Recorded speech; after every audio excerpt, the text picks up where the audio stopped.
É muito difícil contar essa história, porque parece que ficou um pouco do que aconteceu, mas um pouco foi apagado da minha memória.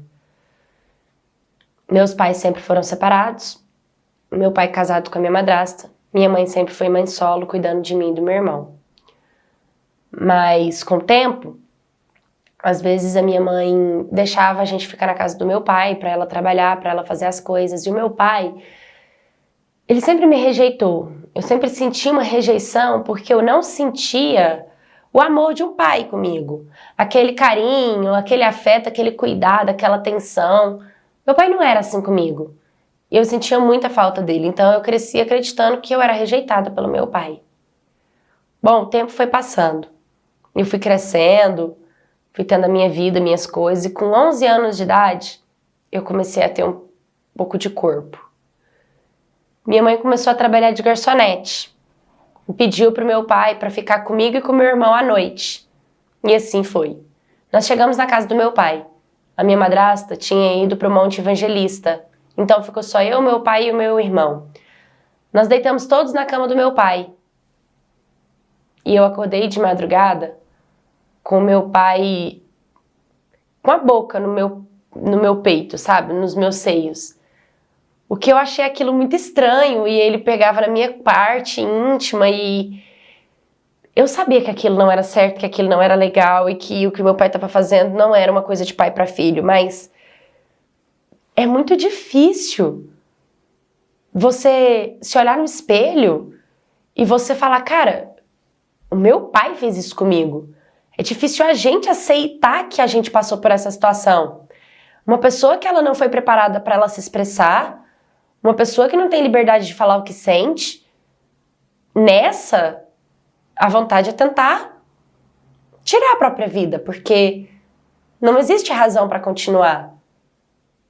A gente quer com 11 anos que o garoto da escola olhe pra gente, que o garotinho que estuda com a gente ache a gente bonita, que o corpo entre as nossas amigas de 11 anos de idade seja visto pelos garotinhos, não por um pai que não me vê como uma filha. Bom, todas as vezes que minha mãe falava que a gente tinha que ficar com meu pai para ela trabalhar, para mim era um sufoco, porque eu tinha medo dele fazer alguma coisa comigo. Eu não tive coragem de contar isso pra ninguém, porque eu não queria nem acreditar que tinha acontecido, entende? Eu fiz assim, ó, não aconteceu, não aconteceu, não aconteceu, vai apagar da minha memória, não aconteceu, não aconteceu. E eu quis carregar isso, de que não tinha acontecido nada. Até que minha mãe falou que depois da aula, no outro dia depois da aula a gente teria que ir pra casa do meu pai, ela não ia ficar em casa, que não seria legal ficar lá, era mais seguro e era melhor. Mais seguro. Bom, esse dia eu decidi que eu ia com a minha camiseta de uniforme mais larga para não marcar os meus seios, e ia de calça leg, porque a calça leg fica pregada no corpo e a blusa grande ela tampa, então é mais difícil de tirar, né, de mexer do que um short, uma saia ou algo do tipo.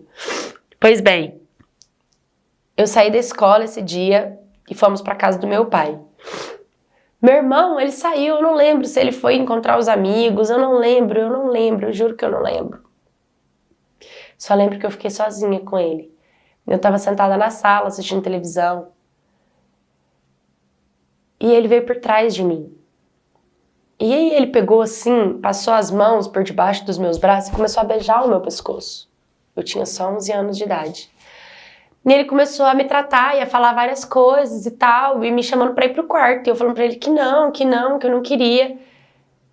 E ele me levou pro quarto, mesmo assim. E aí ele tirou a minha calça leg